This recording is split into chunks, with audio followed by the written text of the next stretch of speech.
dia. Bona tarda. Doncs deia que donem continuïtat a aquesta jornada i abans de continuar m'agradaria només agafar el testimoni de Ramon Alcoberro i només dir que m'ha semblat que aquest petit incident informàtic crec que ha sigut un autèntic regal perquè ens ajuda a ficar un signe vivent de tot el que ell ens ha explicat en la seva interessant ponència sobre la complexitat, l'haver d'encaixar moltes variables que a vegades no surten com un ha previst i això també dona una mica un signe de l'autenticitat d'aquestes jornades, que són totalment en directe i que, com tot allò que es fa en directe, a vegades sorgeixen imprevistos. Doncs ha sigut una autèntica lliçó i crec que ha sigut un punt absolutament de regal sobre el qual ell ens ha il·lustrat i ha sigut una prova molt patent de les circumstàncies del món actual. Llavors, bé, sense més demora, passo una mica a presentar aquesta taula rodona que es titula La confiança en la ciència i el format ho hem plantejat mitjançant la reflexió al voltant de 3 preguntes que els ponents que ara passarem a presentar reflexionaran al voltant d'aquestes preguntes que plantegem. Les preguntes serien la ciència i en aquest cas pel context que estem vivint podríem aplicar-ho potser al tema de les vacunes, ens donen llum de sortida del túnel d'aquestes dificultats en les quals ens anem trobant. És la ciència la nostra salvació? Ara, per exemple, ho podríem aplicar al moment aquest de pandèmia que estem vivint. Quin paper tindria la ciència en els moments de crisi social? La següent qüestió seria que als anys 70 i 80 del segle passat van aparèixer diverses filosofies que vinculaven ciència i poder. La pregunta seria una mica com podem sospitar de nou aquesta vinculació avui en dia. I la tercera pregunta seria una mica si poden haver complements a l'esperança que ens dona la ciència. Llavors, els ponents que ens acompanyen, passo un momentet a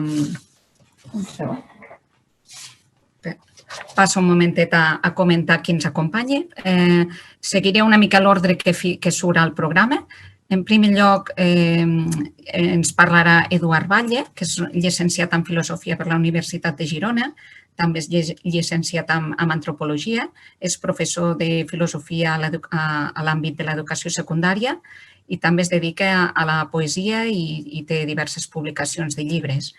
Ens acompanyarà també Francesc Núñez, que és llicenciat en Filosofia per la Universitat de Barcelona i llicenciat en Sociologia per la Universitat Autònoma de Barcelona, on també està doctorat, i és professor d'Estudis d'Arts i Humanitats a la Universitat Oberta de Catalunya, on dirigeix màster d'Humanitats i també ha centrat la seva recerca en l'àmbit de la sociologia de les emocions. També és professor convidat de la Facultat de Filosofia de Catalunya i en els darrers anys ha dirigit i ha participat en recerques relacionades amb la sociabilitat online i amb els usos de les tecnologies digitals, on ha publicat diversos capítols de llibres i articles. Actualment forma part del grup de recerca també anomenat Medusa. Ens acompanyarà també Montse Garcia, que és professora de Filosofia i Alemany a l'àmbit de l'educació secundària. És autora d'un blog que té molt reconeixement, que és un blog de filosofia que s'anomena L'Habitació Xinesa i col·labora en mitjans de premsa locals fent difusió filosòfica. També ens acompanyarà Josep Maria Forné, que és catedràtic i professor de Filosofia en Educació Secundària, màster en Filosofia de la Ciència per la Universitat Autònoma de Barcelona és professor a l'Institut de Ciències Religioses IREL, a Lleida. Ha estat director de Serveis Territorials de Benestar Social i ha estat diputat al Departament de Catalunya, també, en les legislatures 11a i 12a. Doncs, sense més preàmbuls, dono pas als ponents i comencem, si els sembla bé, per Eduard Batlle. Molt bé. Bona tarda i gràcies per convidar-me a formar part d'aquesta taula rodona.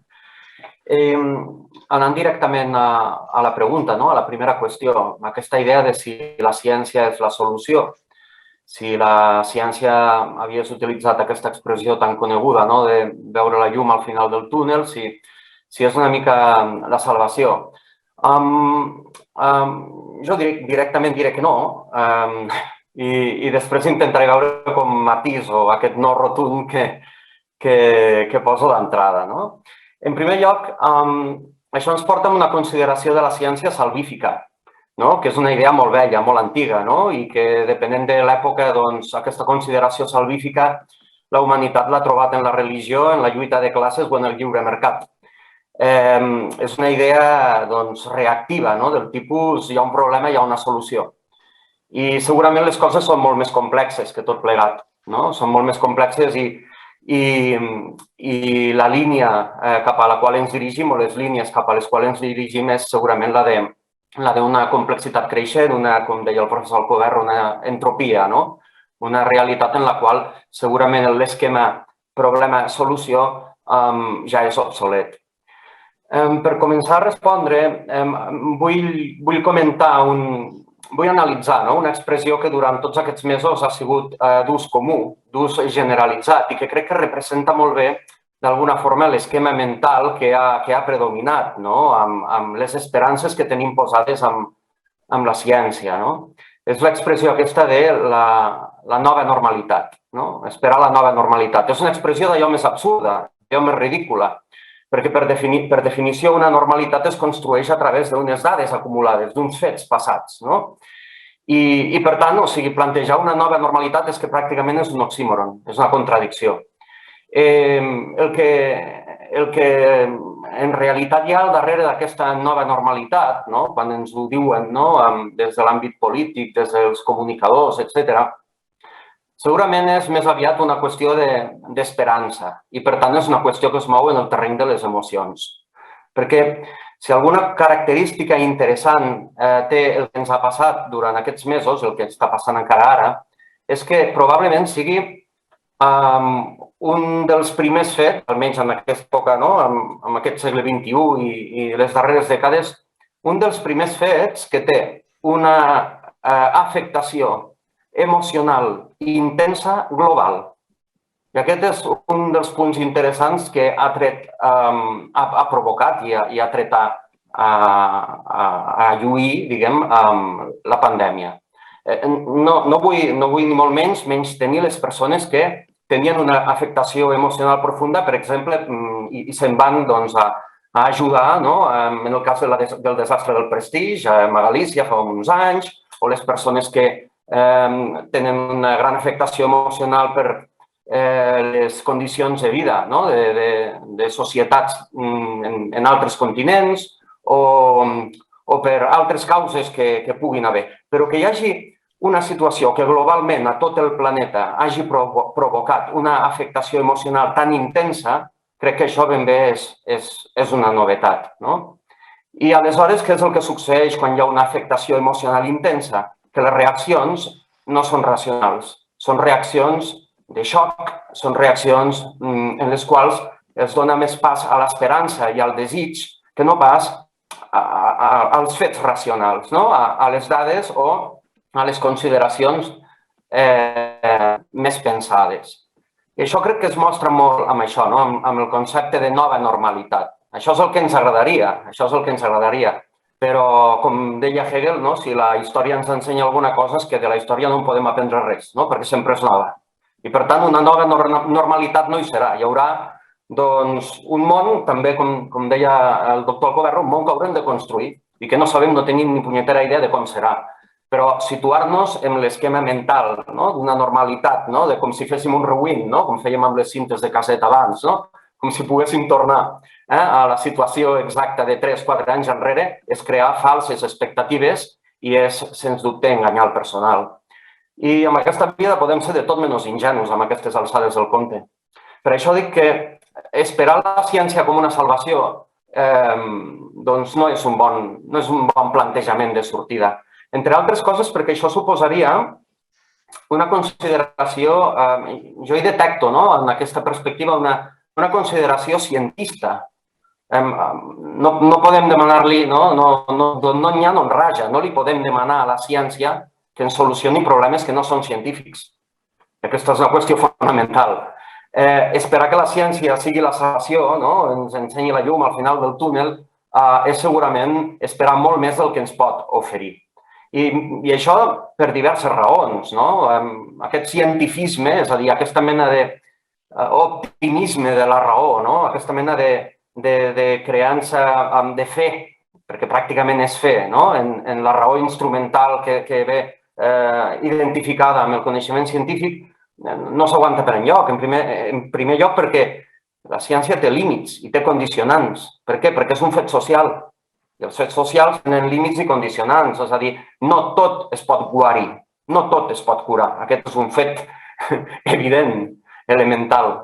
La ciència és alguna cosa que es desenvolupa i es construeix en funció de condicionants tecnològics, econòmics, ideològics, fins i tot de condicionants espuris, aleatoris, que tenen a veure amb interessos fins i tot, diríem, subjectius o de mercat.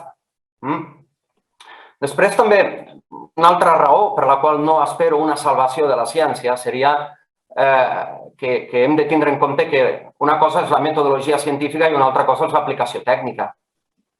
Sí que és veritat que al llarg de la història, en alguns moments, diguem, ens ha urgit la pressa i s'ha urgit a la investigació científica per trobar solucions immediates, però aquesta no és la finalitat de la ciència. O sigui, la ciència és una forma de coneixement, una metodologia racional de coneixement que no té com a finalitat primordial obtenir resultats útils.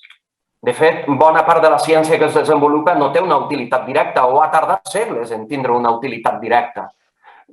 Jo entenc que algú em pot dir home, sí, però a la ciència mèdica, és a dir, en l'àmbit de la salut, esperem això, no? Sí, és cert, però també formen part de les ciències de la salut i de la investigació científica les moratòries, el principi de precaució i molts altres criteris que qualsevol persona que afectada emocionalment per la situació que hem viscut diria no podem perdre temps. Aleshores, aquí es confon una mica el que seria la metodologia científica i pròpiament el que seria l'ortodòxia científica amb la utilitat tècnica que se li pressuposa i que, òbviament, és un pressupòsit il·legítim i que depèn i que és relatiu, perquè no existeix la utilitat absoluta. Després, també, no crec que en aquesta idea, diguem-ne, salvífica de la ciència, perquè tota ciència es constitueix, com he dit abans, en funció d'un context. És a dir, hi ha un paradigma dominant, ja ens ho va explicar fa molts anys això Kuhn, que la ciència es mou a través de paradigmes, i aquests paradigmes són visions culturals que dominen un moment, que dominen una època. I, clar, una cosa és la investigació científica i una altra cosa és decidir qui es salva, quan es salva, com es salva, qui va primer, qui va després. I això ja és ideologia.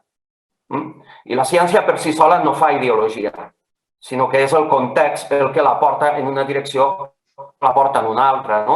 Segurament hi ha una idea estereotipada de la ciència com una mena d'ésser pulcre, pur, eteri, que l'investigador que no dorm, que no menja, que no viu. No, els investigadors paguen hipoteca i paguen pòlisses d'assegurança.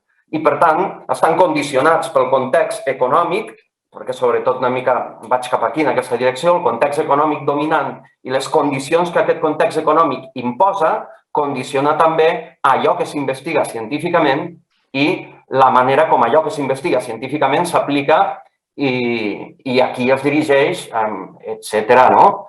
I per últim, l'últim argument seria que no espero la salvació de la ciència. Jo de la ciència, i en aquest cas de la ciència mèdica, espero vacunes. Això és tot. Espero vacunes. I algú diria, home, doncs ja és prou. Què és el que estem esperant, si no? Home, estaria bé si creguéssim que el que ens està passant és només qüestió d'una vacuna. Però segurament no és qüestió només d'una vacuna. Si alguna virtut, diguem, li podem atorgar a la pandèmia és que ens ha provocat mirar-nos cara a cara al mirall. Hi ha una metàfora molt divertida que, bueno, de fet, habitualment el filòsof eslové Slavoj Žižek utilitza metàfores cinematogràfiques. I el darrer opuscle, el que va publicar, titulat Pandèmia, explica que als dibuixos animats ben sovint passa que hi ha un personatge que va corrent amb tota la inèrcia, va corrent a tota pastilla en direcció d'un penya-segat i continua corrent. I aleshores continua corrent sobre el buit. I no és fins al moment en el qual se n'adona que està sobre el buit que cau. Doncs podríem dir d'alguna manera que la pandèmia ha sigut aquest moment en el qual ens n'hem adonat del buit que hi havia sota els nostres peus. Podíem mirar cap a altres costats, sí, podíem mirar cap a altres costats. Bueno, lo de la barra del abocador del Delta ja ho arreglaran. Lo de la crisi dels refugiats, bueno, mira, és a Grècia, a Turquia, sí, fem aquí un centre d'acolliment, però bueno, no tinc gaire.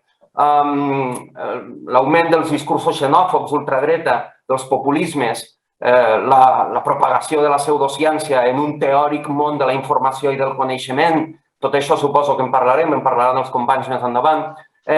Jo no crec que la pandèmia ens parli només de la necessitat d'una vacuna. Des d'aquest punt de vista és el que li demano a la ciència, òbviament, perquè és el que li pertoca. En aquest cas, a les ciències de la salut esperem una vacuna que pugui això, treure's aquest mal de cap i enfrontar-nos amb una realitat nova, que no serà una nova normalitat. Igual que va passar després de la grip espanyola del 18, igual que va passar a partir de l'any 46 finalment amb l'erradicació, l'inici de l'erradicació de la tuberculosi, o a finals del segle XX, que ja ho vam veure directament, els que vivim avui en dia, ja ho vivim directament, com el pànic que va generar als anys 80 l'aparició del VIH, de la sida, finalment avui en dia comencem a tindre ja vacunes, comencem a tindre ja remeis que, tot i encara no permeten, diguem, el guariment total, sí que cronificar-lo d'una forma que procura un benestar considerable als qui pateixen aquesta síndrome. De la ciència hem d'esperar això. Ara, de la ciència, què és el que no podem esperar? Doncs no podem esperar que ens solucioni una qüestió que havíem perdut de vista, que és enfrontar-nos a la fragilitat. La vida és fragilitat, la vida és debilitat, la vida és incertesa. I sembla com si durant unes dècades, durant aquest fi de la història, la fragilitat fos una cosa que els hi passava als altres. En aquests pobrets que viuen en altres països lluny del nostre, on de tant en tant hi ha una epidèmia, on de tant en tant hi ha una mortalitat infantil més elevada que a casa nostra. Les nostres fronteres, netes i immaculades, ja estaven blindades a tot perill i així havíem anat construint, hem anat construint formes de vida en les quals el que ara ens sorprèn i ens deixa sense orientació és precisament adonar-nos d'aquest buit que hi ha sota els nostres peus. Però és que aquest buit que hi ha sota els nostres peus és consubstancial al fet de viure. I és que som éssers fràgils. I és que el món, sí que sigui el món, és una cosa que s'aguanta per equilibris fràgils.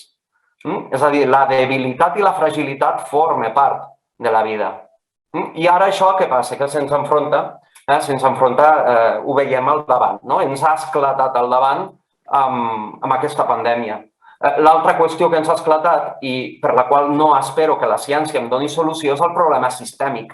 Com dic, abans es mencionava l'antropocè. Òbviament, la pandèmia el que ha fet ha sigut indicar-nos. Serveix com a un dit que ens indica una llanterna que il·lumina tota una sèrie de problemes que venien trucant poderosament a la porta i que cada cop trucaran més poderosament a la porta, segurament. No ens és donat d'anticipar el futur, però jo crec que no cal tindre moltes llums per veure que hi ha una sèrie de problemàtiques que estan totes elles enllaçades, que o les atenem o directament ja serà massa tard. Serà una mica... La pandèmia és un exemple perfecte, és l'exemple de la tempesta perfecta que assenyala totes les misèries que de moment hem volgut anar amagant sota l'estora. Per això, en definitiva, dic que la ciència no és la salvació. La ciència, en tot cas, si tot va bé, ha de procurar això, que ens ofereixi una vacuna prou eficient i que, a més, ens aconselli, ens doni pautes de comportament, d'organització, de profilaxi, etc., per evitar els mals que ens puguin sobrevenir. Però, òbviament, això no és només una part de tot el que succeeix.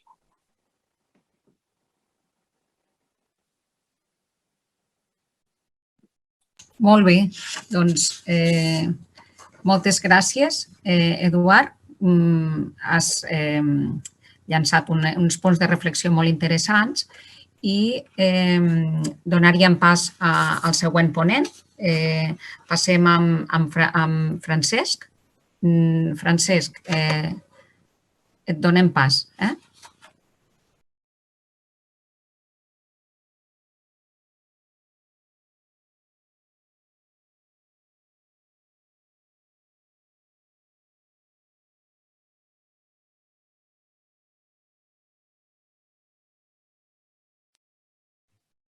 Perdoneu que no havia posat el micro. Dic que en primer lloc vull donar les gràcies un cop més a l'organització per haver-me convidat a aquestes jornades. Fa molts anys que amb alguna intermitència hi participo i la veritat, aquest any, enguany, lamento moltíssim el que s'hagin de fer amb aquesta versió, per així dir-ho, electrònica, perquè a mi una de les coses també que m'agraden d'aquestes jornades, a part de participar-hi, és retrobar a molts companys, a molts amics, és poder fer una visita a Lleida i estar uns dies per aquí, o un parell de dies. I també temo una mica que ens passi com que això que ara diem, bueno, mira, tenim la tecnologia, que seria una versió de la ciència, per dir-ho així, no? Tenim la tecnologia que, bueno, no podem anar a Lleida, no podem fer les trobades presencials, però ens arreglem, ens apanya, ens serveix per suplir aquesta mancança. Clar, el perill, com li passa a molta gent amb els sex bots, com els passa amb les nines sexuals, és que el que comença sent per suplir una mancança, mira, no estic sol, no puc lligar, mira, em compro una nina d'aquestes, al final acaba moltes vegades sent millor la nina que no pas una persona de veritat. O el nino, això cadascú pot escollir. Doncs que no ens passi, i a mi em fa por perquè també veig que està passant en el món de vegades de l'educació i en el teletreball, que el que ha començat sent un apanyo acabi sent, mira, preferible A, no? Perquè sí, és més eficient, és més barat, té una sèrie d'avantatges, es pot segurament assistir més gent amb menys... Bé, doncs una mica, de vegades les solucions que ens aporta la ciència, començaríem dient això, no? Tenen aquestes, que ho ha dit el Ramon en algun moment, no? Tenen també aquests efectes no previstos o aquests... Jo ho he dit així moltes vegades perquè m'agradava aquesta metàfora, bueno, m'agradava, em semblava explícita del Delibes que deia l'efecte culetazo, no? Com més lluny arriben els guanys tecnològics, moltes vegades també paguem un preu molt gran, no? I és aquesta pregunta, a mi m'ha semblat molt interessant i me la guardo, no? Paga la pena el progrés o tot el progrés paga la pena? El que perdem, el cost que està tenint, això paga la pena fer-lo? Bé, torno o vaig més ràpidament a les preguntes, aniria ràpid, jo volia contestar una per una. Si fos una tertúlia diria, estic totalment d'acord amb el que ha dit l'Eduard i podríem passar a una altra cosa, perquè estic molt d'acord amb pràcticament la majoria del plantejament que ha fet. En tot cas, algun matís, a veure si el puc afegir. La primera pregunta deia això, si les vacunes i la ciència donen llum a la sortida del túnel, no? Si és la ciència la nostra salvació.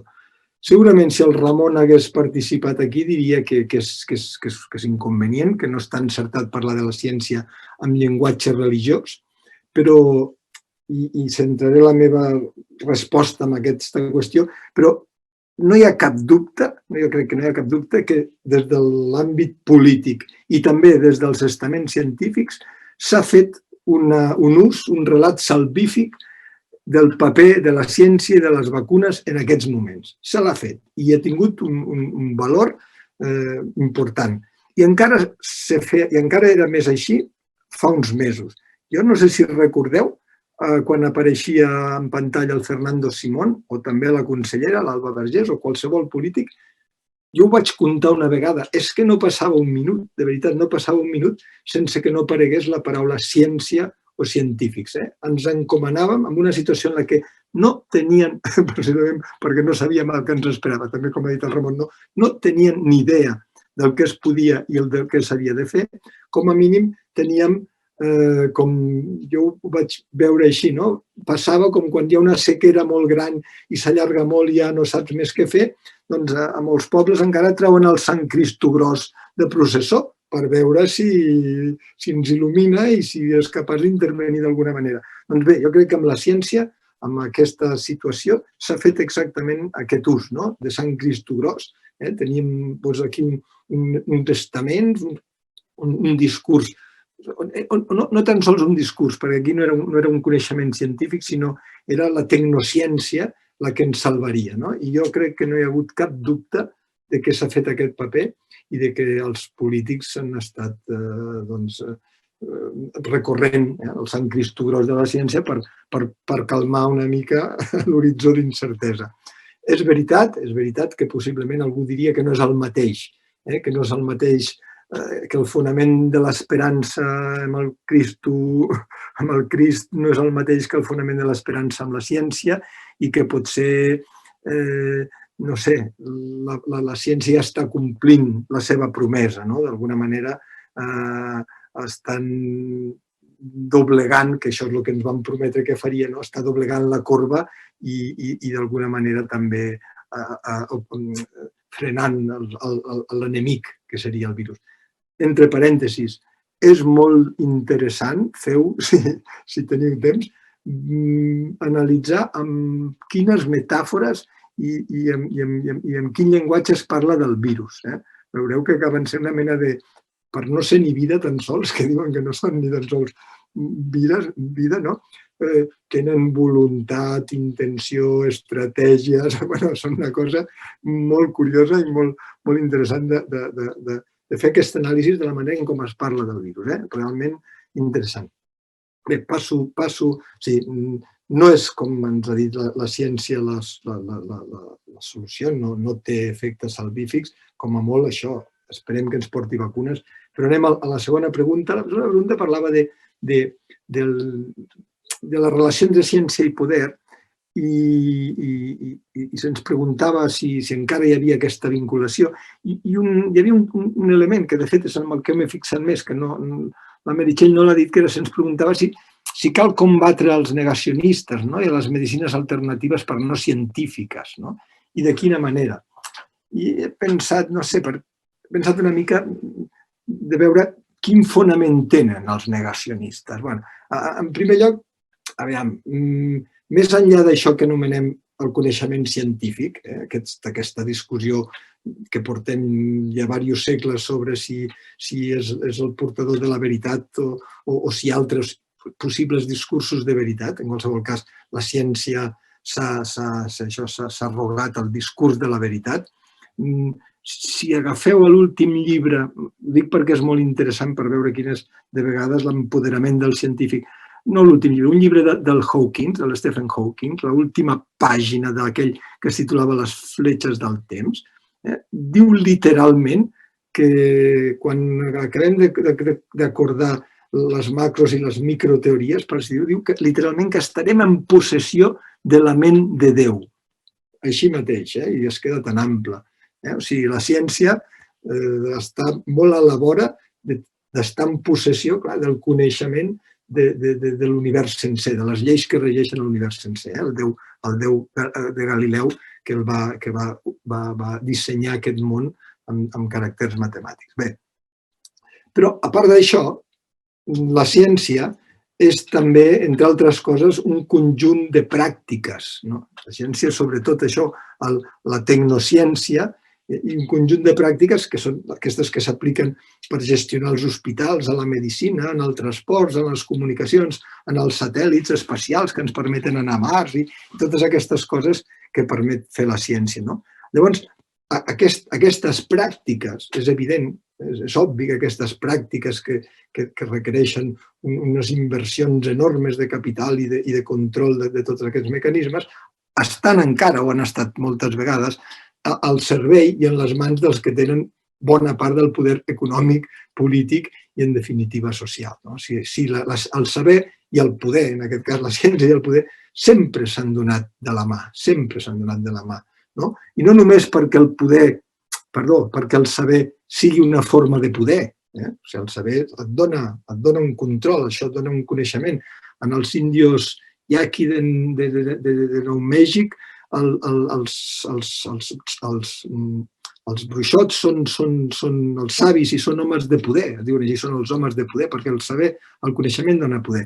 Però, a més d'això, el poder s'exerceix sempre a través de múltiples sabers. Sabers i poders no són separables. I el segle XX ha posat en evidència que només els grans estats podien mantenir aquests aparells tecnocientífics, aquests espais de producció i d'aplicació dels coneixements científics.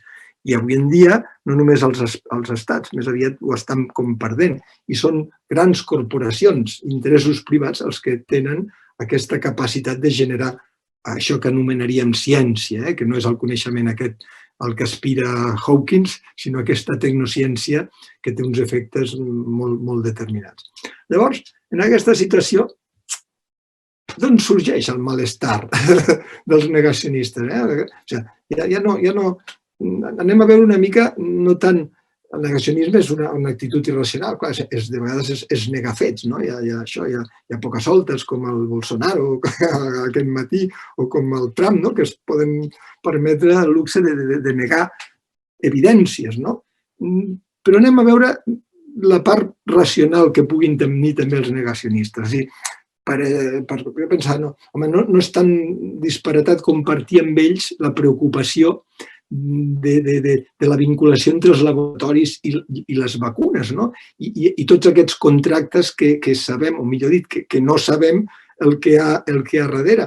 Jo penso, Déu vulgui que siguin efectives les vacunes per les variants del virus, perquè posar-nos-les ens les posaran, perquè els contractes, almenys alguna part, els han de complir, i ja veuràs com s'hauran de complir, s'hauran de comprar i s'hauran de disseminar i posar aquestes vacunes. Això no deixa de ser, com a mínim, inquietant o preocupant. És un espai que no crec que l'haguem d'obviar i que haguem de reflexionar. Però, a part d'això, que podem compartir amb alguns negacionistes, el tema és d'on ve, quin rerefons hi ha. Jo pensant en això, i només ho dic perquè es pot fer la cerca i l'estudi fàcilment, vaig pensar immediatament en els moviments crítics, contraculturals, antipsiquiatria, i un llibre molt especial, que jo crec que està darrere de molts moviments d'aquests antivacunes, de l'Ivan Illich, que es titulava Iatrogènesis Mèdica. Iatrogènesis Mèdica. Ivan Illich és un pensador, un filòsof, que hem de recuperar. Per més que pugui ser criticable en moltes coses, aquest llibre de Iatrogènesis Mèdica està a la xarxa. Es pot trobar, poses Ivan Illich, Iatrogènesis Mèdica, PDF, i el tens. I jo crec que aquest llibre, que als anys 70 va ser de capçalera de molts progres culturetes, per dir així, de molta gent anti moltes coses, ara serien els anticapitalistes, en aquell moment era contraculturals, per dir-ho així, doncs era un llibre important per fer una crítica de la tecnociència que hi havia al voltant de l'aparell mèdic. Recordo, a la introducció llegeixo ràpidament perquè veureu que és un discurs que ens fa familiar en tots aquests negacionistes. Diu, durant les últimes generacions el monopoli mèdic sobre l'assistència a la salut s'ha expandit sense fre i ha coartat la nostra llibertat respecte al nostre propi cos. La societat ha transferit als metges el dret exclusiu de determinar què constitueix l'enfermetat, qui està malalt i podria emmalaltir i què cosa se farà amb aquestes persones. La desviació és ara legítima només quan mereix i en última instància justifica la interpretació i la intervenció mèdica, no? Etcètera, etcètera.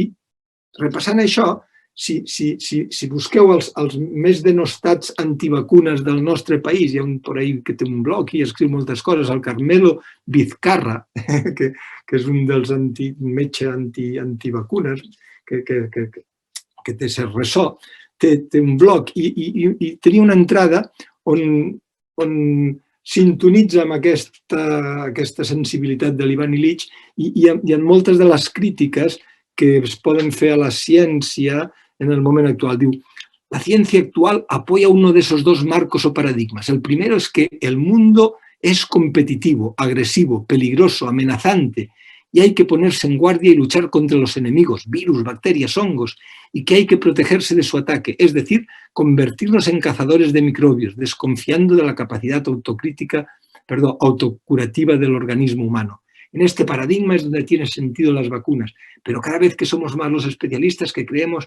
en una segunda visión, en un mundo en autorregulación, donde la ecología y la colaboración entre las especies es fundamental para el ecosistema Tierra, etcètera, etcètera, etcètera. Us sona tot aquest discurs, no? I és un discurs en el sentit raonable, en el sentit que no és la irracionalitat dels negacionistes, sinó els fonaments, que jo crec que són clars, d'algun malestar en relació a la ciència i en relació a això, al discurs científic dominant. I no tinc temps perquè també m'hagués agradat fer referència a un altre malestar en relació a la ciència més des del pensament filosòfic, més des de la filosofia esquerrosa, no sé com dir. Jo recordo, aquest és un text que m'hagués agradat poder llegir sencer, és molt curt, però només el cito per si algú el recupera. Un text que en la seva època, jo que era estudiant de filosofia als anys 80, em va agradar molt i jo recordo que tots els que en aquell moment vam coincidir i érem així com més militants d'alguna cosa, potser érem els protoantisistemes d'ara, no sé com dir-ho, era un text que ens agradava molt perquè creiem que l'enemic en aquell moment era la ciència. Era un text del Fernando Savater, llegible, en aquella època era llegible, i molt a l'ombra del pensament de l'Agustín García Calvo, que ha estat en aquestes jornades. Recordo que va ser un plaer poder-lo escoltar en directe i de les poques conferències que va fer perquè al poc va morir. En aquest text, el títol era Epitafio amenazador para la futura tumba de la ciencia, i començava, veureu que el malestar el reconeixerem, diu, de a ciencia, lo creas o no, hemos de bailar sobre tus huesos. No confíes en tu aparente buena salud, en el riego de dólares con que el Estado te vigoriza, en las promesas de utilidad eterna que los militares y los industriales te susurran desde su perpetuo crepúsculo de neón. Dice, llega la hora en que las cosas innumerables abjurarán de su corazón de números y triunfará la sanguínea evidencia de que nada es igual a nada. Una teoría de los sujetos, de las diferencias, revocará la vigente teoría de los objetos y su identidad. Se despertará el mito de la abstracción útil y se deshabilitará la realidad manejable. Y té una frase després d'aquestes políticament incorrectes. Dice, esperaremos a la puerta del convento para gozar a las monjas de la ciencia según vayan siendo exclaustradas, pues entre ellas aún debe de haber más de una novicia apetecible. Això en aquests moments segurament no es podria dir. Però el malestar aquest de la ciència que parla del món en tercera persona, de la ciència que parla del món com si es pogués tenir un coneixement des de cap lloc, la ciència quantificadora, la ciència que fixa i i ens distancia de les realitats que volem conèixer. Jo crec que aquest malestar també hi és present. I acabo. En 3 minuts, l'última pregunta, perquè també la vull respondre. No? Deia si pot haver complements a l'esperança que ens dona la ciència i quins. Jo aquí respondria taxativament, en 10 segons. No, jo crec que no. No hi ha esperança. No hi ha esperança si no sortim de la cosmovisió basada en l'augment de la capacitat d'increment. Mentre no acabem amb això, mentre no acabem amb aquesta voluntat d'incrementar la nostra capacitat de créixer, de conquerir, de guanyar-li això terreny al món, no sortirem d'aquí. Avui la Xina estava molt contenta perquè creixerem un 6%. I el tema del creixement i de l'augment i d'augmentar aquesta nostra capacitat no l'hem només de pensar en termes econòmics. Pensem també quan pensem millorar, hem de guanyar amb salut. Ostres, em direu, collons, com pots negar això? Amb educació, amb benestar, amb... Bueno, siguem crítics i no només ens qüestionem alguns aspectes d'aquesta ansietat de creixement. No hi ha esperança si no acabem amb això. Deixem-ho aquí, després seguim parlant. Molt bé, Francesc. Molt interessant la teva intervenció i també ens has donat molts punts de discerniment. Donem pas a la següent ponent, que és la Montse Garcia. Endavant, Montse. Hola, bon dia. Bona tarda, més ben dit. Bé, doncs, com al final, com que no havia entès al principi massa bé el format, pensava que primer fèiem una primera ronda per respondre a la primera pregunta, després una segona per respondre a la segona, però bé, finalment responem les 3 preguntes amb una mateixa intervenció. Bé, potser no serà tan dinàmic, però, bueno, més que res que em fa por d'enrotllar-me massa i de que sigui una mica toston, però bueno, intentaré fer-ho una mica lleuger. Sobre la primera pregunta, sobre si les vacunes, és a dir, la ciència, ens donen llum a la sortida del túnel i si la ciència és la nostra salvació, primer voldria fer un aclariment també una mica amb la línia del que deia l'Eduard. És a dir, quan diem les vacunes, és a dir, la ciència, bé, tampoc és ben bé el mateix. Hem de tenir en compte que les vacunes són el producte d'una investigació farmacològica i que la farmacologia és una pràctica d'investigació empírica en el context d'un sector empresarial molt potent i amb expectatives de generar grans beneficis. He dit per endavant que les vacunes són un gran i beneficiós invent de la humanitat, però que no sempre es desenvolupa i s'aplica amb criteris estrictament científics, tant per a bé com per a mal, i que la seva eficàcia també depèn en gran part d'aquests factors externs, d'aquests factors socials, que de vegades són extra farmacològics, purament dit. De fet, doncs, jo, des del meu punt de vista, podríem afirmar que la mateixa medicina no és pròpiament, diguem, una ciència en sentit pur, sinó que és una pràctica que es basa, entre altres coses, en els sabers i la tecnologia que produeix la ciència. I que, per altra banda, la ciència, també com s'ha dit abans, com ha mencionat el Kuhn, és una episteme, és un discurs teòric que està molt relacionat amb el poder. Després, en la següent pregunta, si de cas ja podem desenvolupar més el tema del poder. I també hem de tenir en compte que és un discurs teòric que produeix veritats, però veritats provisionals. Per què dic veritats provisionals? Doncs perquè, bé, qualsevol que hagi indagat en la filosofia de la ciència haurà vist que el concepte de realisme és problemàtic. És a dir, que és ingenu pensar que la veritat científica és una fotografia fidel de la realitat. És clar que la ciència es basa en evidències empíriques, però aquestes evidències han estat prèviament seleccionades, han estat mesurades i han estat enunciades en els termes de la teoria que volem demostrar precisament. I aquí, com deia abans el professor Alcoberro, em recorda bastant aquest concepte de recursivitat que estava plantejant abans. Per tant, per una banda, aquesta demostració de la ciència sempre està en risc de ser desmentida per una observació posterior o per un canvi d'epistemes, simplement. Per això diem que la ciència no produeix veritats absolutes ni produeix remeis miraculosos.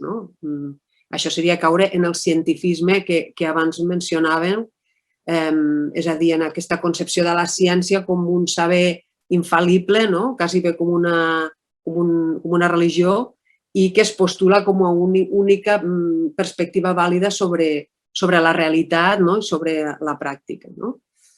Que en el fons és una actitud que també està fent grans favors a l'aparició de teories conspiranoiques i negacionistes, de les quals també parlarem després.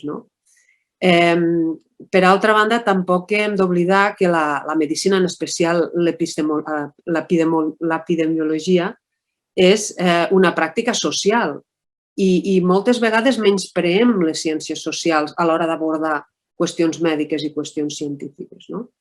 Per tant, en definitiva, no podem afirmar que la ciència sigui una cosa exacta, ni un discurs pur, ni unidimensional. Però, per altra banda, en la segona part d'aquesta primera pregunta, quan diu si és la nostra salvació, clar, també m'agradaria aclarir una mica aquest terme de salvació, perquè afirmar que sí, que és la nostra salvació, com ja s'ha dit aquí, seria caure una altra vegada més en el cientifisme, la ciència com a salvació. Jo ara volia incidir una mica en el terme de la nostra salvació, és a dir, nostra de qui? De tota la humanitat, de l'espècie, del món occidental, de la nostra forma de vida, de l'economia, entesa sota la forma del capitalisme, i també em voldria preguntar salvació de què? Salvació de la mort, salvació del patiment, de l'extinció.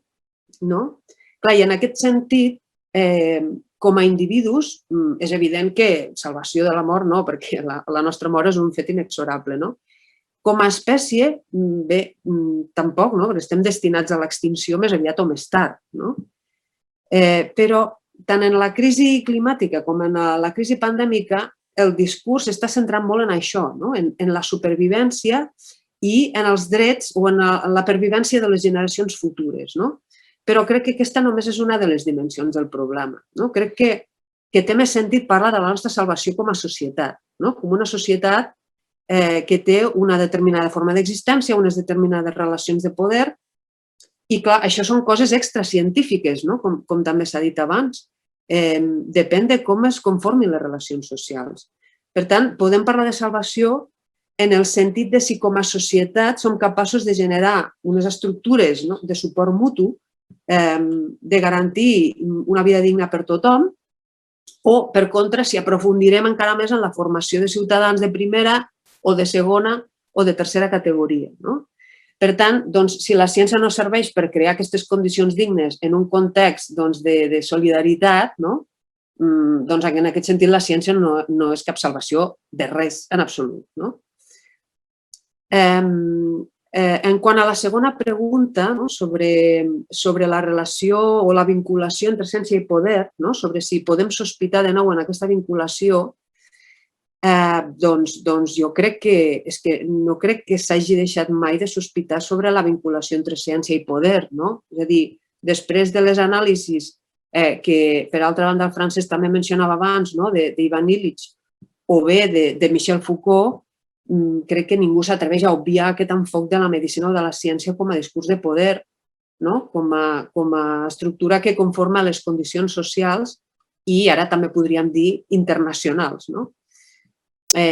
Foucault, a més, posa en evidència tots els mecanismes i tots els engranatges d'aquest discurs amb la realitat social. És a dir, no només a través de l'hospital o del manicomi, sinó en general d'institucions de control social, com l'escola, on ara, avui precisament al meu institut, els nens s'han vacunat del tètanus i no sé què més, sinó també el sistema penal, tots els mecanismes jurídics. Ara, per exemple, s'està parlant d'establir drets en funció de carnets vacunals, cosa que trobo que és un debat molt urgent que caldria abordar.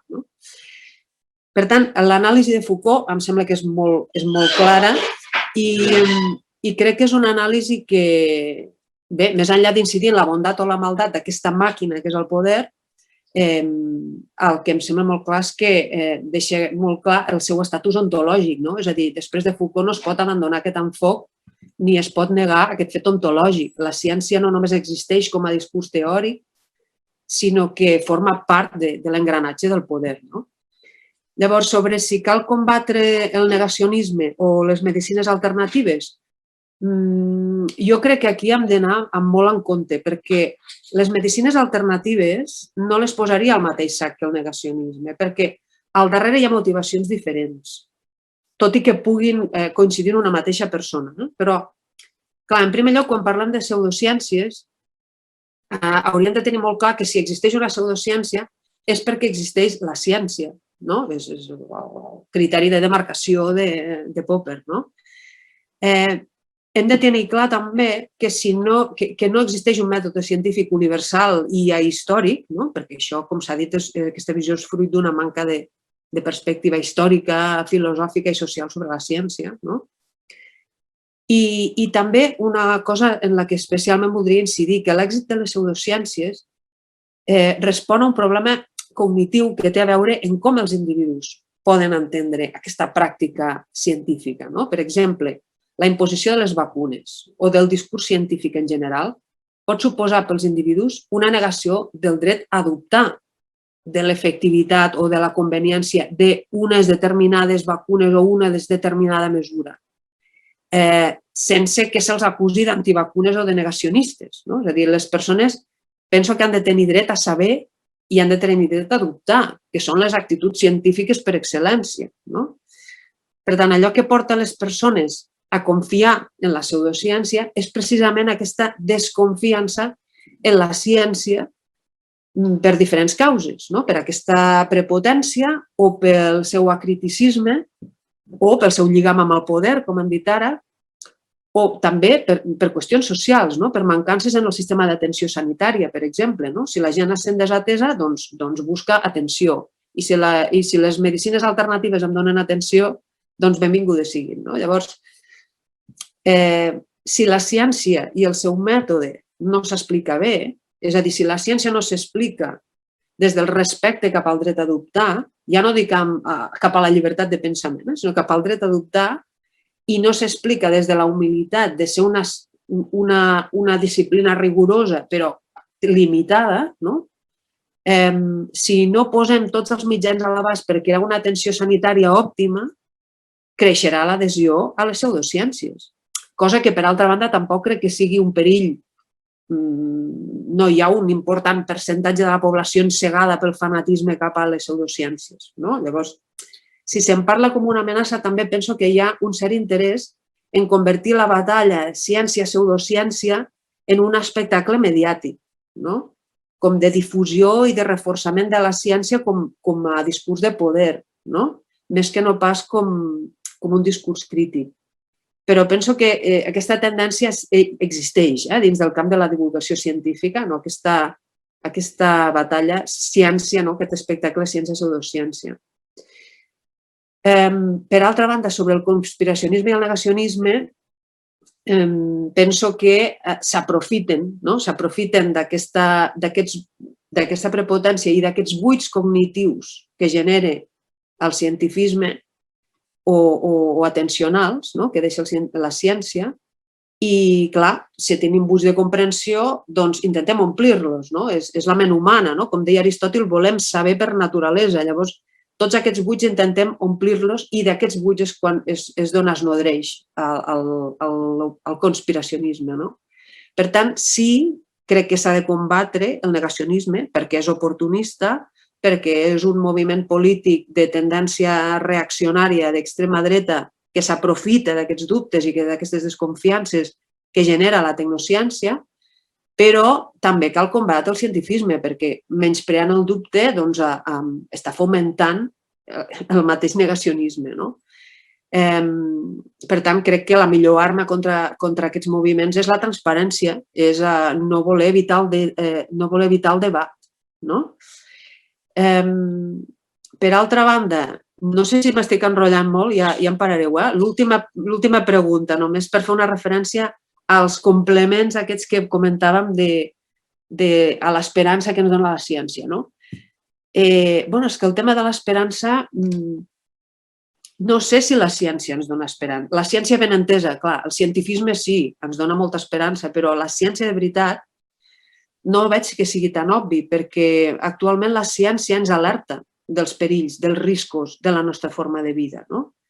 Hi ha molts científics que fa dècades que estan alertant que calen mesures urgents per frenar el canvi climàtic, que és en gran part causant d'aquesta pandèmia, i davant d'aquestes advertències no s'ha fet res, o almenys no s'ha fet res que no fos econòmicament rentable per a les grans corporacions, perquè precisament són aquestes grans corporacions fomentades per la tecnociència que ens donen aquestes falses esperances, si de cas, de que, per exemple, només canviant productes tradicionals per productes bioeco, sota el lema aquest de salvem el planeta, sense canviar res més, sense transformar l'economia, sense replantejar-nos la forma de vida, sense res de tot això, ens prometen que podem superar totes aquestes previsions fatalistes.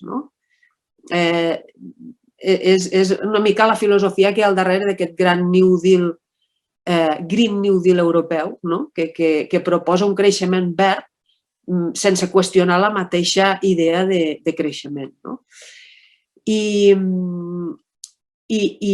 clar, jo no voldria deixar d'esmentar també un altre perill relacionat amb el que dèiem dels mecanismes de poder, el reforçament de l'Estat en aliança amb les eines tecnològiques de control, no només amb rastrejadors de contactes, ubicació, etc., sinó amb les eines del teletreball o amb la digitalització escolar, gràcies a les quals ara mateix milions de dades d'alumnat i mestres estan en mans de Google i Microsoft de forma gratuïta. És a dir, aquesta mena de tecnocràcia hi ha el perill que ens porti a un context distòpic i totalitari, una mica a l'estil orwellià. Per tant, no, crec que més aviat la ciència no ens dona esperança, sinó que, segons les seves previsions, veurem la deriva de la nostra espècie. No sabem cap a quins camins, és com el que deia abans el professor Alcoberro, i la incertesa total, és a dir, no sabem cap a quins camins ens portarà. Però penso que un dels principals perills serà el de la desigualtat. En el cartell d'aquestes jornades, una nena ens mira fixament, així com una mica enfadada. Permeteu-me dir que m'ha recordat com una mica la versió escolaritzada de la Greta Thunberg, però al cap i a la fi es tracta d'una nena blanca del primer món, ben alimentada, que segurament tindrà accés a vacunes, al sistema sanitari en general, a educació, a habitatge en condicions de salubritat, però hi ha altres nenes que ens miren enfadades, que podrien ser una futura temporera dels camps de fruiters o un nen que ha de menjar productes del banc d'aliments o a qui han desnonat una família de casa seva. Jo penso que és una perspectiva que no s'està posant prou sobre la taula. Les qüestions sanitàries i ecològiques són qüestions socials i no merament científiques. I les qüestions socials les hem d'abordar des d'un punt de vista ètic, no des d'un punt de vista purament científic. Per tant, a mi el que em donaria esperança és veure que la perspectiva ètica i l'actitud crítica, com deia abans el Francesc, prima sobre la cientifista i l'economicista. I per tant, més aviat és la ciència que hauria de ser un complement a l'ètica, contribuint amb informació, amb transparència, amb coneixement i amb actitud crítica al final. I fins aquí. Perdoneu si m'he enrotllat molt. Molt bé. No, Montse, ho has fet perfecte. Doncs, i finalment, una mica per completar aquesta taula rodona, donem pas al Josep Maria Forné, que és l'últim dels ponents, i després donarem un pas a un període per si algun dels participants assistents a aquesta jornada vol plantejar alguna pregunta, algun dels ponents i després ja passarem a la cloenda. Doncs endavant, Josep Maria. Gràcies, Meritxell. I també gràcies a l'Eduard, al Francesc i a la Montse per les seves intervencions, que diria que les subscric totes al 100% i, per tant, no es tracta ben bé de repetir, sinó, en tot cas, si puc, modestament, complementar alguna cosa que cregui que pot aportar. La primera de les preguntes, que tots ja heu insistit en què la ciència segurament no és garantia de salvació, subscriuria això, que no és garantia de salvació i que, per tant, però sí que, en tot cas, per agafar la pregunta d'alguna manera, diguéssim, diferent i eixamplar una mica, si és que puc, potser no és garantia de salvació la ciència, però les persones necessitem creure'ns salvades? Jo diria que sí, és a dir, aquí hi ha una substitució històrica, no? I la dimensió antropològica de la necessitat de salvació té un cert fonament en l'estructura. I tots hem criticat, i jo criticaria també el cientisme com d'alguna manera una filosofia que posa la ciència en un lloc que no li correspon. Per exemple, de donar una salvació que no correspon, però el cientisme d'alguna manera jo diria que és dominant com a pensament en el nostre món i, per tant, potser per dirigir una mica la pregunta diferent, no tant respondre si la ciència és una garantia de salvació, les persones tenim necessitat de sentir-nos salvades, en general, jo diria, és a dir, aquells que d'alguna forma, agafant la idea del Ramon, de voler-nos, deixar-nos sorprendre, doncs són una minoria de la humanitat. La majoria jo crec que necessitem, i poso així en primera persona per no assenyalar a ningú de diferent, però necessitem com a seguretats. I la ciència és una proveïdora de seguretats, o com a mínim és el que avui ens nodreix principalment de seguretats, amb la qual cosa, lògicament, la ciència genera un negacionisme, genera allò que queda fora d'aquestes seguretats i aleshores és qüestionat políticament. Mentre es mogui dintre del calaix d'aquestes seguretats, doncs ja va bé. La ciència ens donarà una salvació? No. Però la ciència vol donar una salvació i hi ha, d'alguna manera, un pensament dominant que ja li va bé si no és que alimenta d'alguna forma. De fet, la segona pregunta va lligada sobre la relació entre la ciència i el poder. I qui es necessita aquí? El poder a la ciència o la ciència al poder? Segurament que el judici de Galileu al segle XVII moltes vegades el venem com un judici en el qual es contraposa l'obscurantisme a la veritat, la superstició a la raó, etc. I en el fons, com a mínim una de les lectures possibles d'aquell judici de Galileu, és un judici entre dos que lluiten per tenir el monopoli de la veritat. Uns que eren, d'alguna manera, la teologia, que tenia el monopoli de la veritat, que era el qui, en darrer terme, podia determinar què és veritat o no, i ara s'erigeix la ciència en el discurs que és capaç de determinar el que és la veritat. El que passa que no és un canvi només de legislador de la veritat en aquell judici, sinó que també és un canvi d'una ciència que és la ciència antiga, que és una ciència vinculada amb la filosofia, amb una ciència que, per dir-ho d'una forma, es divorcia de la filosofia, però s'aparella amb la tecnologia, la tecnociència, que també ha sortit diverses vegades aquí. No és ben bé el mateix, però sí que aquesta ciència nova, aquesta ciència moderna, és una ciència profundament vinculada amb la tècnica, una tecnologia més que la tècnica.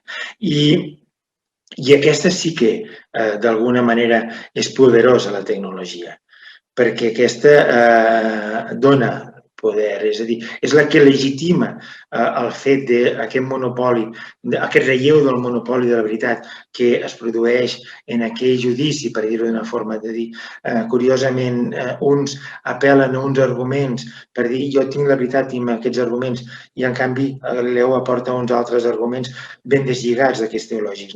Per tant, d'alguna manera, el que hauríem de superar, i aquí sí que la filosofia jo crec que hem de ser el preu fins i tot de ser titllats de negacionistes, fins i tot el preu aquest, una miqueta en la línia del que el francès podia insinuar, fins al punt d'això, la filosofia hem de ser molt crítics d'aquest ús que en fa de monopoli de la veritat de la ciència, d'aquest cientisme dominant que ens fa creure que d'alguna manera els problemes que tenim els superarem. M'agrada molt la imatge, no la coneixia, que ha fet servir l'Eduard, d'aquest dibuix animat, que vas corrent sobre el buit i després te n'adones que estàs en el buit. Però no sé per què immediatament l'he associat amb un fòrum que l'altre dia participava de metges i parlaven de la idea o del fet que quan algú està passant una malaltia molt greu i mentre l'està passant aquella malaltia molt greu fa com una mena de promesa de dir em prendré la vida d'una altra manera i veuré les coses d'una altra manera perquè ara me n'adono de lo important, etc. Però aquests metges me deien justament, em deien, però quan ho han superat aquesta situació greu se n'obliden. Llavors és com si d'alguna manera, en lloc de mirar a baix i dir si estic en el buit, no, continuo corrent en el buit i te n'oblides que estàs corrent en el buit. No sé si la imatge és perfectament compatible o no, però seria una mica això. I la ciència, tinc la impressió que en lloc de fer-nos adonar d'aquesta fragilitat, jo crec que és apel·lat, Eduard, doncs la ciència el que fa és, ara en aquest moment sí, però després ens serà tornar a córrer en el buit una mica. La Montse ara també apel·lava a aquesta idea de si no hi ha un canvi més fons, per molt que vestim ara una nova economia de creixement, encara que li diem green, doncs no canviaran les coses. Temo que continuarem corrent d'alguna forma. Això ens porta a desconfiar absolutament amb aquesta vinculació de la ciència amb el poder, etc. Ens porta a haver de desconfiar amb la ciència? Jo diria que no. És a dir, el fet de ser crítics amb el paper del cientisme, més que de la ciència, ser crítics amb això, crec que la filosofia és l'única que serà capaç de poder-ho fer, amb una certa, perquè tot el que sigui, diguéssim, ús supersticiós, diguéssim, de paranormal, etc., que pugui fer crític, negacionisme d'aquest, diguéssim, que ja veiem barat, deixeu-me dir així, doncs això no ajudarà a superar el cientisme o de superar, diguéssim, els riscos que hi hagi d'aquest monopoli exclusiu de la veritat de la ciència. En canvi, la filosofia ha de fer. Ara, aquesta crítica tampoc no ens pot portar a negar la importància de la ciència, tornar a confiar en la ciència o, diguéssim, veure els aspectes positius.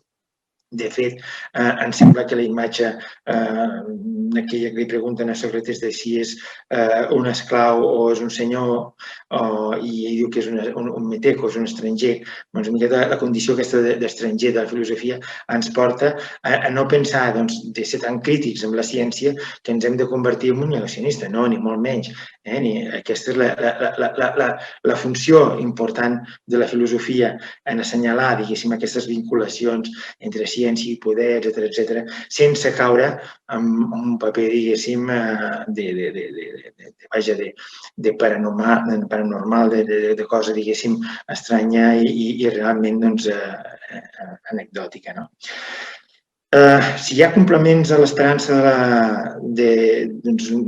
jo crec que n'hi ha d'haver-n'hi de complements a l'esperança de la ciència, però són complements. De fet, per exemple, em parlava aquí de medicines alternatives.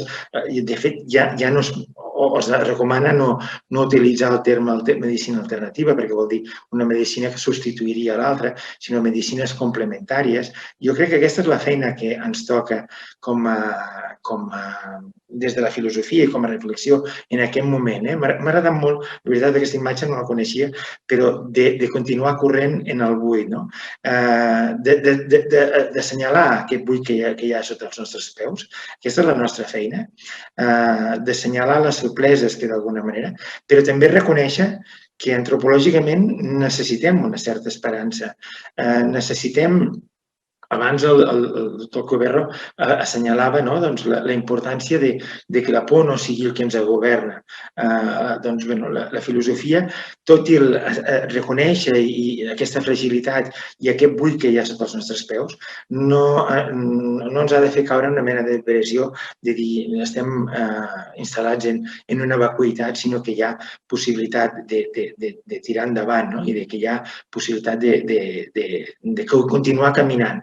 Jo diria, en tot cas, caminar sobre uns fonaments molt més sòlids que no pas els del buit aquest, però i no córrer, diguéssim, il·lusament, com ens podria fer pensar la ciència un cop superem aquest moment i com això que deien els metges de què ens passa, de que quan estem immersos en aquesta malaltia, doncs aleshores sí que diem i perjurem de que no ens passarà el mateix, però que quan després ens oblidem i tornem a instal·lar-nos un altre cop al mateix ritme de vida. La filosofia té un paper molt important en aquesta confiança cientista, en superar aquesta confiança cientista, però tampoc en caure en una mena de desconfiança de la ciència i acabar en una mena de barreja esotèrica que vaja a ser dubtosa.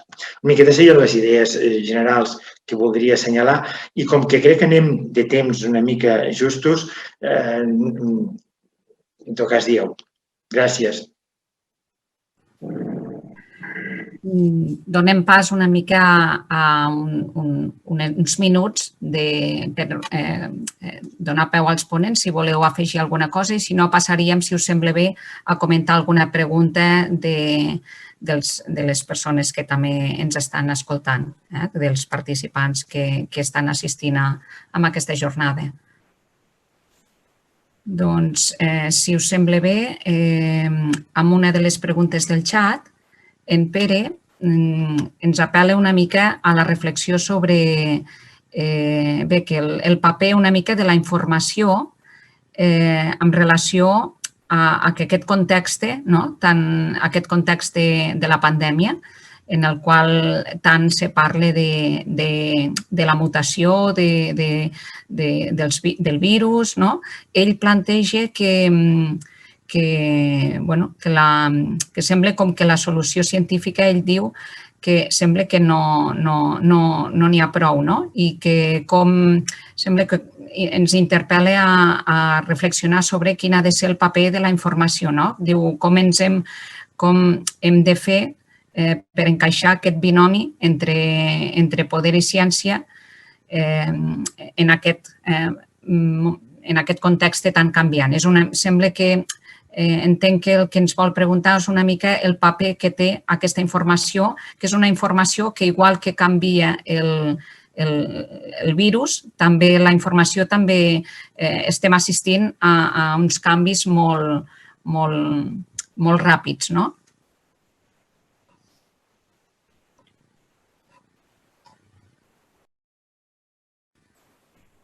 No sé si voleu comentar alguna qüestió en aquest sentit. Si us sembla, dic la meva. Perfecte. Endavant, Eduard. És interessant aquesta aportació perquè precisament a la gènesi de tot plegat hi ha una qüestió que té a veure amb la gestió de la informació. I crec que és una lliçó, diguem-ne, mundial de la qual potser se'n pot aprendre una altra cosa. Tot i que ja sabem, ja coneixem el vell adagi de que la informació és poder i, per tant, amb el poder no es juga. Però a la gènesi de tot això el que hi ha és el doctor Li Wenliang, que és el primer que a la Xina, òbviament, a Wuhan, és el primer que comunica, que públicament explica i parla sobre la possibilitat de que el que estava passant no fos una epidèmia de pneumonia, crec recordar, sinó que sigui un virus altament contagiós, etc.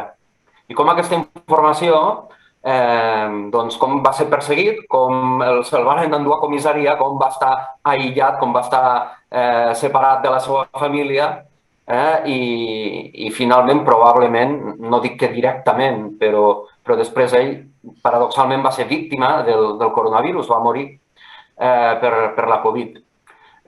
Jo crec que aquí hi ha una lliçó claríssima. Hi ha algunes coses amb les quals, per molt que al darrere hi hagi el poder, no s'hi pot jugar. I quan la informació ens afecta o és potencialment una afectació global, aquí hauria d'haver una gestió més enllà dels interessos nacionals.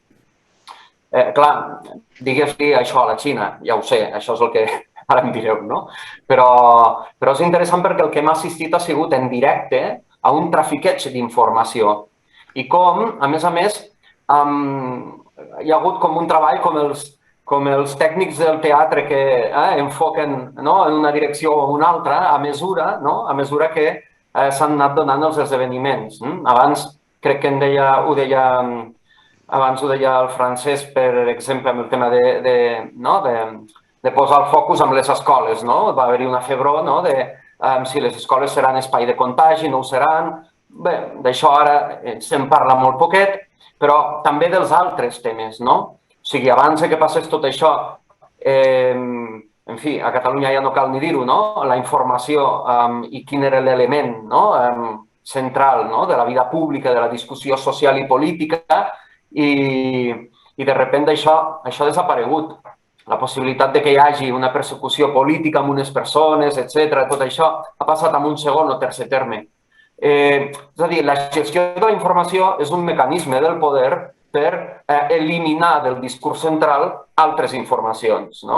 I d'alguna manera aquí ho hem vist claríssimament. Per una banda, l'hermetisme, en el cas de la Xina, però també l'hermetisme de tots els estats, al final ha sigut una de les raons de la propagació mundial, tot i que tard o d'hora segurament havia d'arribar aquesta propagació, però bé, en fi, potser ens havia pogut agafar més preparats. Per altra banda, la gestió de la informació serveix com això, com la rodeta aquesta amb la qual anem modulant de quins temes podem parlar i de quins temes no podem parlar, de què cal parlar i de què no.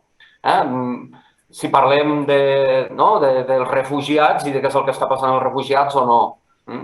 I en aquest sentit em sembla molt interessant perquè pròpiament, vull dir, aquest és un discurs central del poder, és a dir, qui té el poder, qui executa el poder, i ja estem parlant d'un poder omnímode, ja no és un poder personal, abans havia fet al·lusió la Montse a Foucault, doncs entre altres coses el que fa és gestionar també la informació. En aquest sentit, una ciència més humanitzada o la tasca d'humanitzar la ciència ens hauria de portar també amb això, a la tasca de, a través de la humanització de la ciència, gestionar la informació científica amb rigor, amb objectivitat i d'una forma veraç.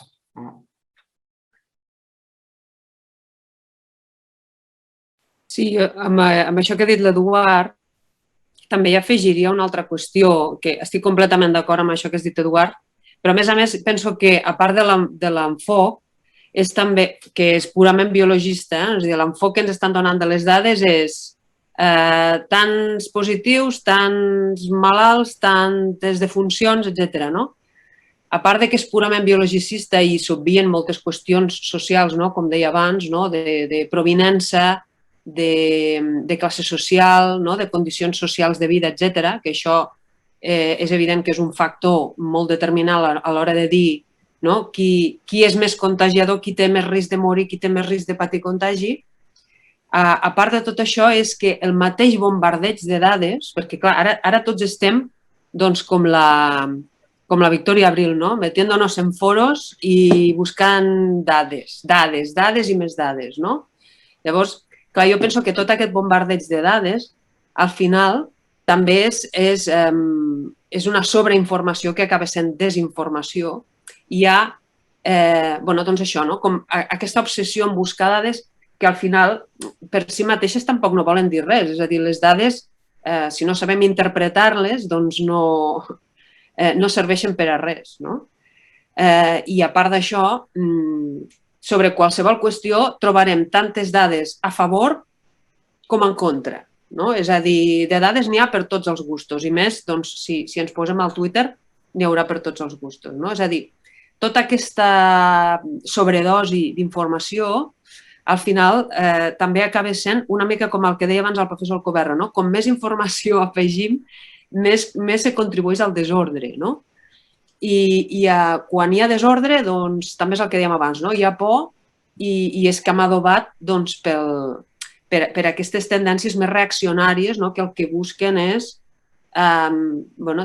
fórmules tranquil·litzadores, fórmules per apaivagar tota aquesta por i és que hem adobat també pel que dèiem, no? Pels moviments més reaccionaris. No? I com deia abans, també és una mica d'això que s'alimenten els negacionistes o els conspiracionistes. No? Amb tota aquesta confusió que pot crear la sobredosi de dades o la sobreinformació. No?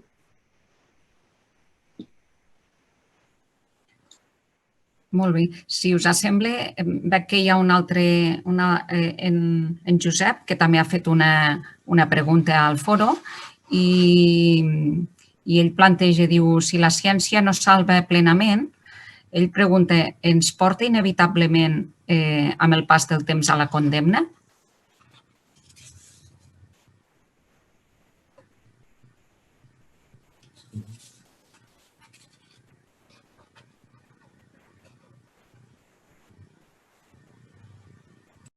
No sé si s'ha sentit.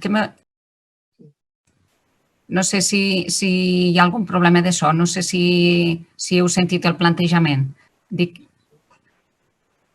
No sé si algú vol fer alguna aportació o amb aquesta pregunta que plantejava aquest assistent. Diu que la ciència no salva plenament, comentava, diu, no salva de forma absoluta, no? Diu, però, pregunta, ens porta inevitablement amb el pas del temps, la ciència ens porta inevitablement a la condemna?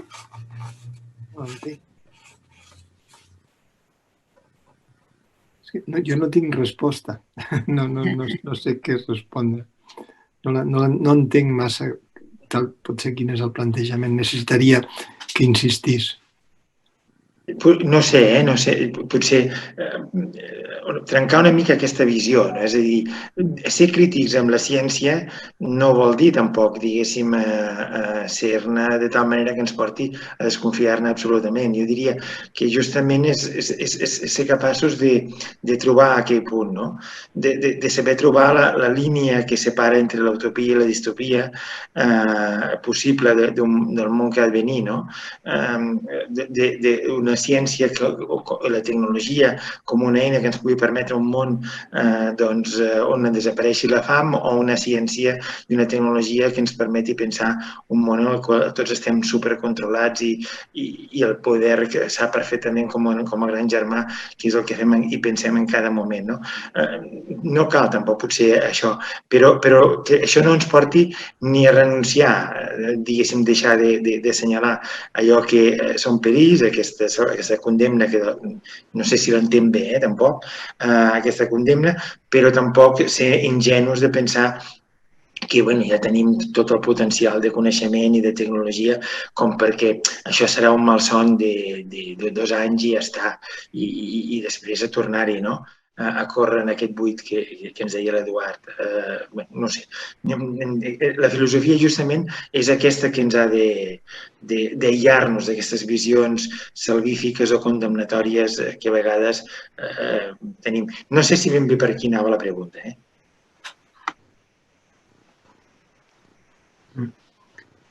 En principi, si algú més dels assistents al xat vol afegir algun altre comentari. El Ramon Alcoberro veig que... Jo voldria dir una cosa. Jo voldria dir que més que salvar-nos, el problema és si la ciència ens absol, que és molt diferent. És a dir, hi ha una cosa que és la salvació és divina. L'absolució la donen els capellans, és una altra cosa. És a dir, compte perquè aquí hi ha una història que és molt important. Compte que aquí és molt important. És a dir, la ciència ni ens salva ni ens condemna. el que efectivament la ciència no pot fer és absoldre'ns.